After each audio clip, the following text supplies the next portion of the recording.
안녕하세요. 11월 28일 금요일입니다. 오늘도 하루를 주님과 함께 시작하시는 여러분들 예수님의 존귀하신 이름으로 축복하고 환영합니다. 어제 땡스기빙이었는데 가족들과 함께 좋은 시간 보내셨죠? 이제 오늘도 주님 앞에 찬양 드리시면서 이 하루를 시작하기로 하겠습니다. 찬양은 찬송가 368장 주 예수여 은혜를 내려주사 부르시면서 주님 앞으로 나가시겠습니다.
함께 기도하시겠습니다.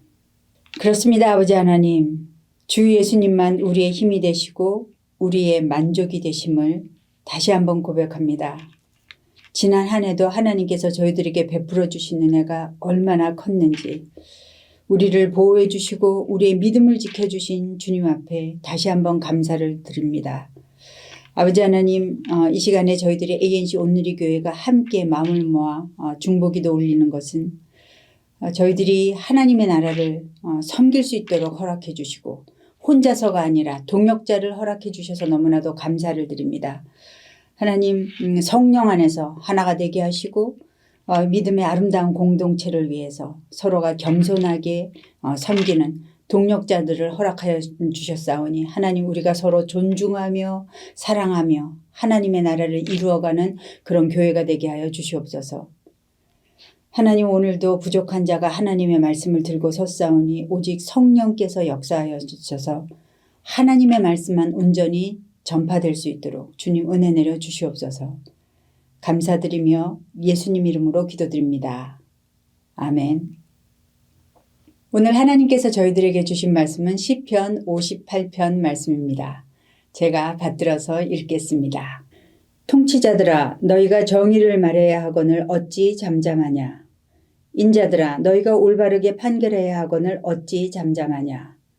아직도 너희가 중심에 악을 행하며 땅에서 너희 손으로 폭력을 달아주는도다. 악인은 모태에서부터 멀어졌으며 나면서부터 곁길로 나가 거짓을 말하는도다. 그들의 독은 뱀의 독 같으며 그들은 귀를 막은 귀머거리 독사 같으니 술사에 홀리는 소리도 듣지 않고 능숙한 술객의 요술도 따르지 아니하는 독사로다. 하나님이여, 그들의 입에서 이를 꺾으소서. 여호와여, 젊은 사자의 어금니를 꺾어내시며 그들이 급히 흐르는 물같이 사라지게 하시며 겨누는 화살이 꺾임 같게 하시며 소멸하여 가는 달팽이 같게 하시며 만삭되지 못하여 출생한 아이가 햇빛을 보지 못함 같게 하소서. 가시나무 불이 가마를 뜨겁게 하기 전에 생나무든지 불붙는 나무든지 강한 바람으로 휩쓸려 가게 하소서. 의인이 악인의 보복 당함을 보고 기뻐하며 그의 발을 악인의 피에 씻으리로다. 그때 사람의 말이 진실로 의인에게 갚음이 있고 진실로 땅에서 심판하시는 하나님이 계시다 하리로다. 아멘. 저희가 시편을 계속 묵상하고 있는데요. 시편은 우리 믿음의 선배들이 정말 사랑하여 늘 암송했고 예수님께서도 말씀 가운데 많이 인용하시고 사랑하셨던 책입니다.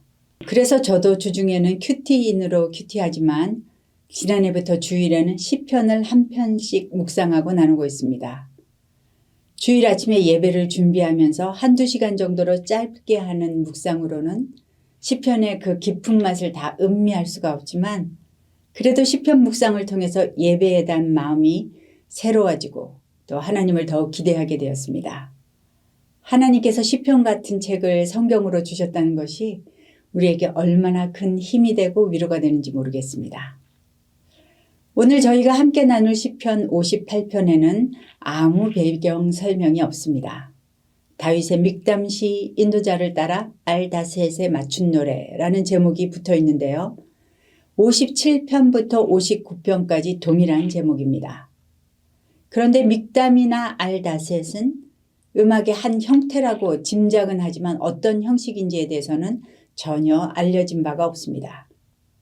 그런데 57편에는 다윗이 사울을 피하여 굴에 있던 때라는 부제가 있고 59편에는 사울이 사람을 보내어 다윗을 죽이려고 그 집을 지킨 때라는 소제목이 있습니다. 같은 다윗의 믹담 시인 56편에는 가드에서 블레셋인에게 잡힌 때라는 부제가 있습니다. 이로 미뤄볼 때 아마도 부제가 없는 58편의 배경도 다윗이 억울하게 쫓겨나 다닐 때 쓴 시일 것이다. 그렇게 추정해 볼 수 있을 것 같습니다. 다윗은 그 억울하고 어렵고 힘든 상황에서 어떻게 대처했는지 함께 생각하며 우리의 삶에 그 말씀을 적용해 보기 원합니다. 그러면 먼저 1절과 2절을 다시 읽어보겠습니다. 통치자들아, 너희가 정의를 말해야 하거늘 어찌 잠잠하냐. 인자들아 너희가 올바르게 판결해야 하거늘 어찌 잠잠하냐. 아직도 너희가 중심에 악을 행하며 땅에서 너희 손으로 폭력을 달아주는도다. 시편 58편은 정의롭지 못하고 공정하게 재판하지 않는 세상의 강자들에 대한 질책과 질문으로 시작이 됩니다. 하나님께서는 자신의 권세와 힘을 세상의 통치자와 재판자들에게 위임하셨죠. 그 힘으로써 백성들을 공평하고 정의롭게 섬겨라 라는 것이었습니다. 로마서 13장 4절에 말씀하고 있듯이 하나님의 사역자가 되어 선을 베풀기 위해서 질서를 위해 힘을 주신 것입니다. 그러나 지금 다윗은 힘을 가진 그 권력계층이 마음으로 악을 계획할 뿐 아니라 실제적으로도 이 세상에서 폭력을 행사하고 있다고 고발하고 있습니다. 정의를 행해야 할 자들이 불의를 행하고 올바르고 공의로운 재판 대신에 불법을 행하고 있는 것입니다. 권력에 의한 이런 불법적인 모습은 지금 우리 주변에서도 흔히 일어날 수 있는 일입니다. 정치, 경제적인 억압, 여러 모양의 학대, 인권을 유린하는 것, 폭력적인 범죄들이 일어날 때 사회적으로 힘이 없는 자들은 속수무책으로 당할 수밖에 없는 것입니다. 그러므로 자기 자신을 포함한 우리 모두가 평안하고 안정된 생활을 누리게 하기 위해서 통치자들의 그 올바른 권력 사용이 필수적인 것입니다. 하나님께서 권세를 위임하셨으므로 위정자를 위한 기도는 우리 그리스도인들에게 옵션이 아니라 책임인 것입니다. 바울도 말했죠. 모든 사람을 위해 기도하되 특히 임금들과 높은 지위에 있는 사람들을 위하여 하라. 그리스도인들이 기도하지 않을 때 세상과 위정자들은 어둠의 권세에 굴복할 수밖에 없을 것입니다. 왜 그런가요? 3절에 보니까 그들은 태어날 때부터 곁길로 나아갔다 이렇게 말하고 있습니다. 히브리어로 죄라는 단어는 곁길로 나가다, 목표와 관역에서 벗어났다는 뜻을 가지고 있습니다. 하나님의 기준에서 벗어나 곁길로 가고 그분의 목표를 벗어난 것이 바로 죄인 것입니다. 그들이 죄 가운데 있기 때문에 하나님을 무시하고 거짓말하며 마음대로 행한다는 것입니다. 그러나 이것이 단지 통치자나 권세자들에게만 해당하는 말일까요? 성경은 우리에게 말하고 있죠. 의인은 없나니 하나도 없으며 깨닫는 자도 없고 하나님을 찾는 자도 없다. 그들의 목구멍은 열린 무덤이요 그 혀로는 속임을 일삼으며 그 입술에는 독사의 독이 있고 그 입에는 저주와 악독이 가득하고 그 발은 피 흘리는데 빠른지라. 독사한테 물리면 치명적이죠. 죽습니다. 그런데 이 시편 58편에 나오는 독사들은 귀머거리 독사라서 주술사들의 요술도 듣지 못한다 이렇게 말하고 있습니다. 뱀들을 그 독사들을 제어할 방도가 없다는 뜻입니다. 그 누구의 말도 듣지 않고 어떤 것으로도 변화시킬 수 없는 치명적으로 악한 독사와 같은 상태가 바로 죄인된 우리의 상태라고 성경은 말하고 있습니다. 우리 모두가 이렇게 서로 상처 줄 수 있는 죄 아래에 있기 때문에 특별히 힘을 가진 자들이 하나님의 공의와 정의를 따라가지 않을 때는 사람들이 더욱 크게 다치게 되는 것입니다. 그러므로 우리 그리스도인들은 쉬지 않고 나라를 위해서, 위정자들을 위해서, 위에 있는 권세를 위해서 계속 기도해야 한다는 것입니다. 그들이 폭력을 행사하면서 자기의 이익을 챙기는 것이 아니라 하나님의 공의와 정의를 행하게 하소서. 이 세상에서도 하늘에서와 같이 하나님의 뜻이 이루어지는 하나님의 나라가 임하는 통로가 되게 하옵소서라고 계속 기도해야 하는 것입니다. 다윗도 기도하고 있습니다. 그런데 그의 기도는 우리가 생각하는 그런 기도가 아닙니다. 다 같이 6절에서 9절을 읽어보시겠습니다. 하나님이여 그들의 입에서 이를 꺾으소서. 여호와여 젊은 사자의 어금니를 꺾어내시며 그들이 급히 흐르는 물같이 사라지게 하시며 겨누는 화살이 꺾임 같게 하시며 소멸하여 가는 달팽이 같게 하시며 만삭되지 못하여 출생한 아이가 햇빛을 보지 못한 같게 하소서. 가시나무 불이 가마를 뜨겁게 하기 전에 생나무든지 불붙는 나무든지 강한 바람으로 휩쓸려 가게 하소서. 어떤 느낌이 드십니까? 다윗은 자기를 억압하고 공궁에 빠뜨린 원수들에 대해서 7번이나 반복해서 그들의 멸망을 기원하고 있습니다. 표현들도 아주 무자비하죠. 우리도 이렇게 기도해도 될까요? 이렇게 기도해 보신 적이 있습니까? 그런데 이것이 시편의 매력인 것 같습니다. 시편은 인간의 감정과 현실을 표현하는 데 있어 포장하지 않습니다. 시편은 팩트 폭탄인 것입니다. 있는 그대로 원색적으로 사실적으로 그대로 그려내고 있습니다.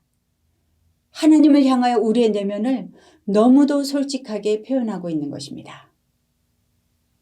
예수님께서는 우리에게 원수까지도 사랑하라 그렇게 말씀하셨는데 그러나 현실의 우리는 어떠합니까?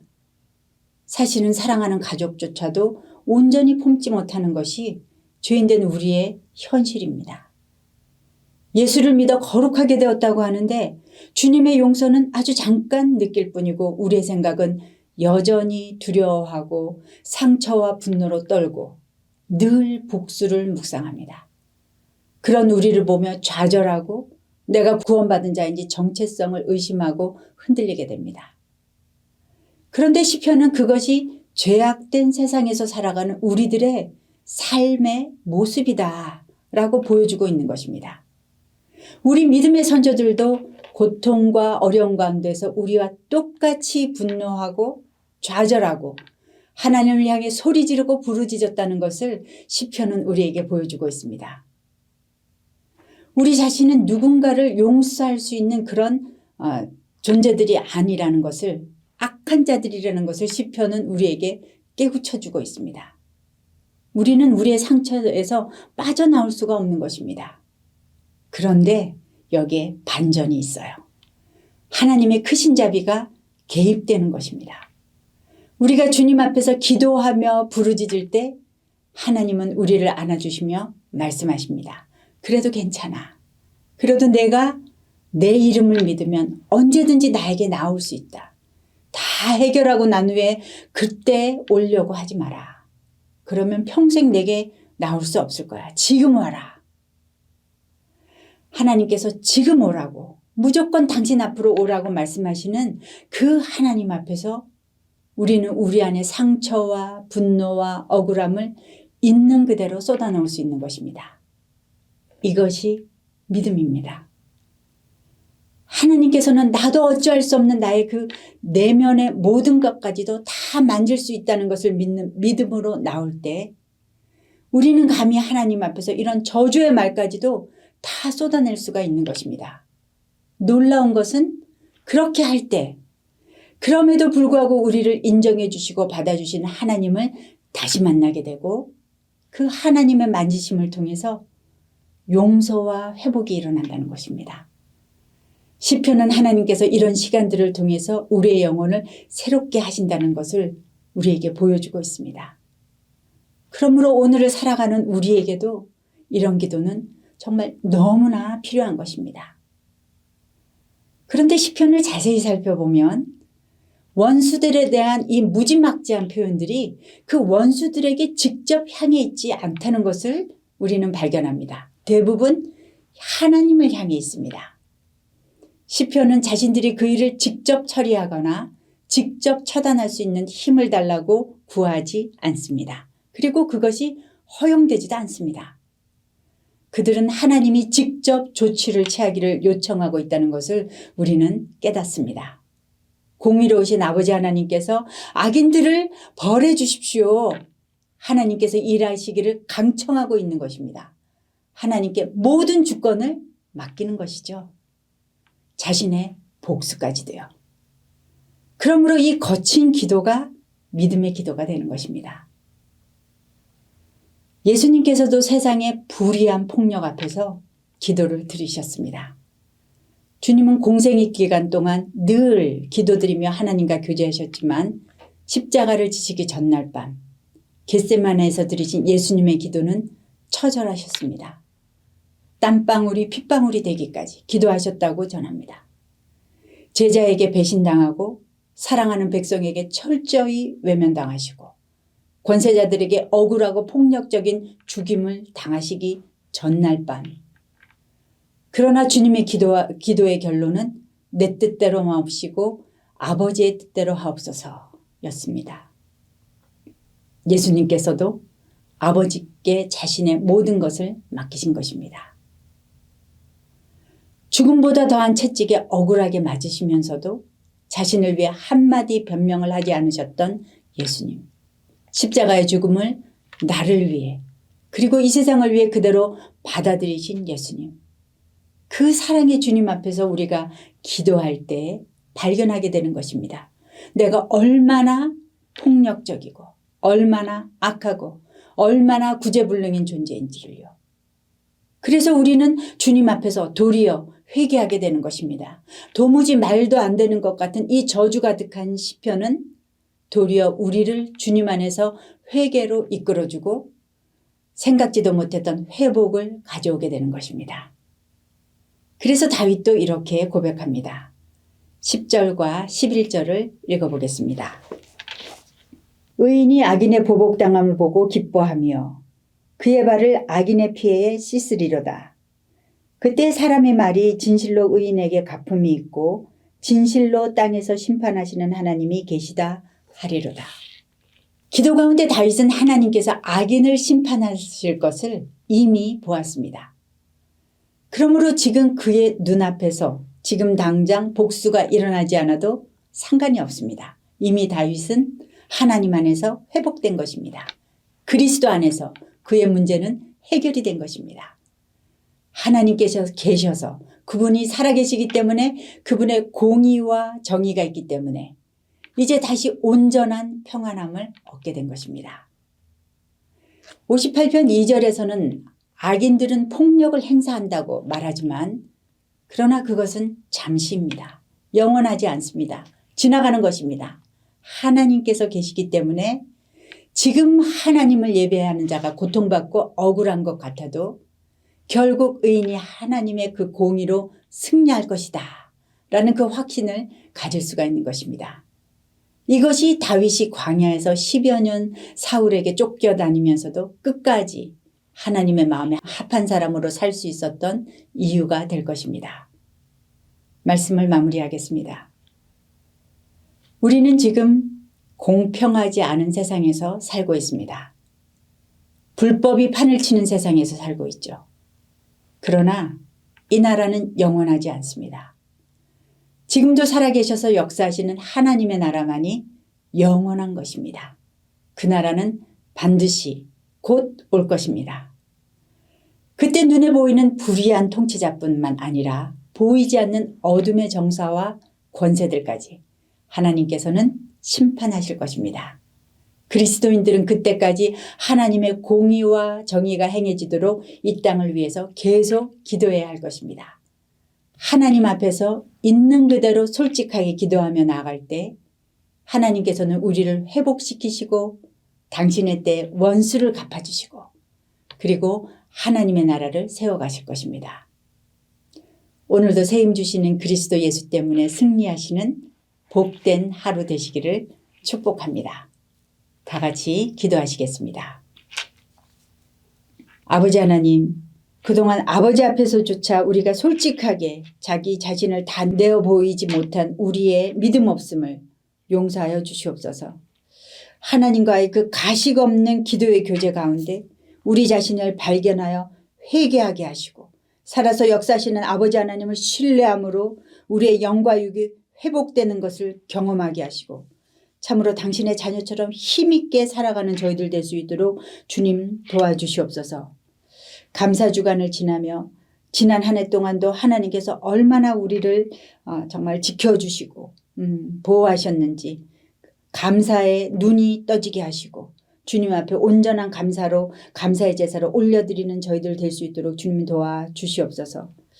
아버지 하나님, 이 시간에도 고난의 시간을 지나가는 분들 주님께서 찾아가 주셔서 위로해 주시고 격려해 주시고 세임 주시고 영원한 것을 바라볼 수 있는 그 영의 눈을 밝혀주시고 하나님 함께하여 주시기를 간절히 소원합니다.